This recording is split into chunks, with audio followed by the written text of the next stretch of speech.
Well, for his reaction to all this, I want to welcome in Republican Congressman from Texas and former White House Chief Medical Advisor, Congressman Ronny Jackson, is with us. Congressman, great to have you on the show. Hey, Grant, thank you. I appreciate you guys having me. Absolutely, Doc. So you Grant, were with the president today.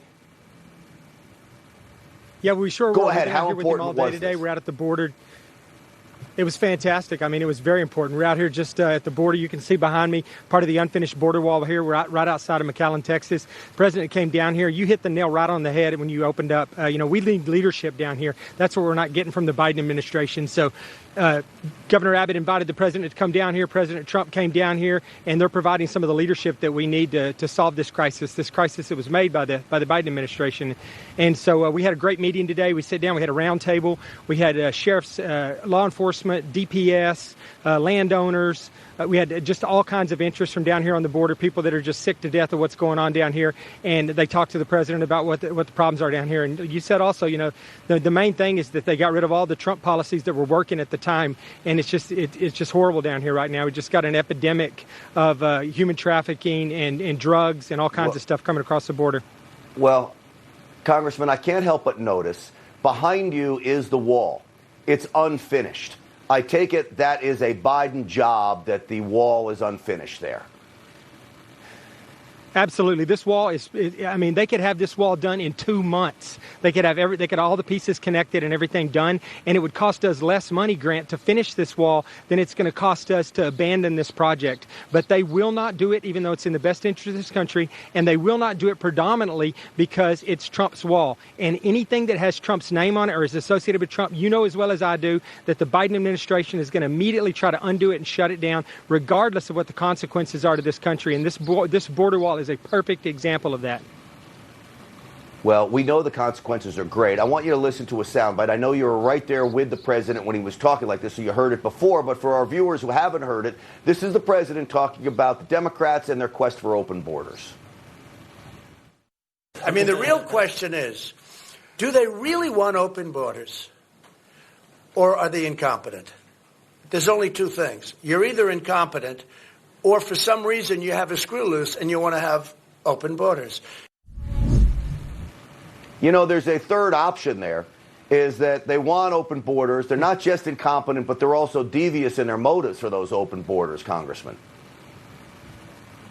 Well, they absolutely are. It's a combination of both.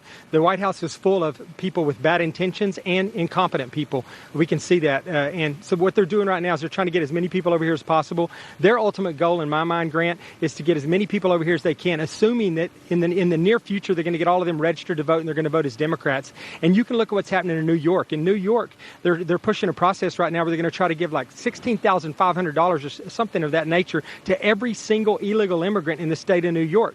And their rationale is like, well, these people they live here and they work here as well, but they weren't able to take advantage of the unemployment during COVID. But what they did is they're going to give them those checks, and simultaneously they're going to register them to vote in state elections in New York. And then it's only a matter of time before they start making the argument like, well, they've been voting in state elections in New York for some time now. Why can't they vote in federal elections? And that's really their plan. I don't even know if they're going to require that they become citizens to make an argument for them to vote. But that's where the Democrats are headed with this. Congressman, one of the budget proposals here from Nancy Pelosi and the Democrats is to cut funding to border protection. How, when we're going through a crisis like this, do they try to come up with that's a good idea?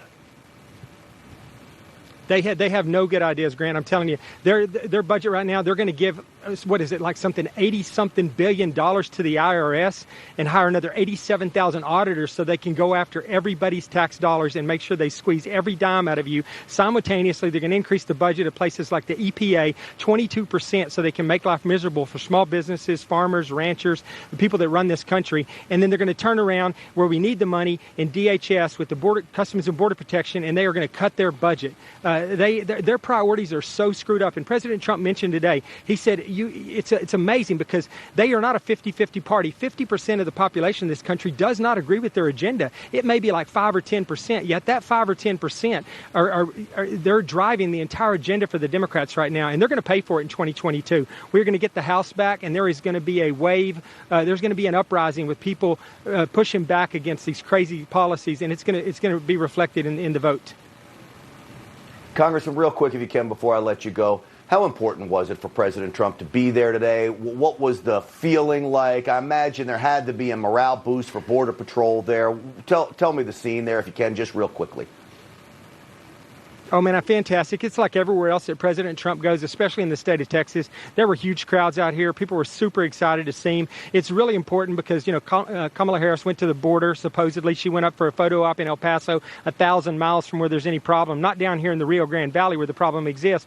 And just for a photo op, President Trump came down here, and he did what the Biden administration, what President Biden and what VP Harris should have been doing, down here looking at the actual problem and thanking those hardworking law enforcement officers and everybody else that's down here on the border trying to deal with the mess they created. So President Trump thanked the Customs and Border Protection, the Border Patrol, ICE, the National Guard, the Texas Department of Public Safety, all of these people that are down here trying their best to salvage, the disaster that is this border and basically take care of our country. And so it was very, very important that he come down. I was really proud I could be here with him. Well, I'm so grateful, Congressman Ronny Jackson, that you could be there and bring us up to speed on all of it. And probably nobody knows this president better than you, after all, being his personal doctor for so many years. Congressman Ronny Jackson, great to see you. Thank you. Yes, sir. And by the way, Grant, he looks awesome.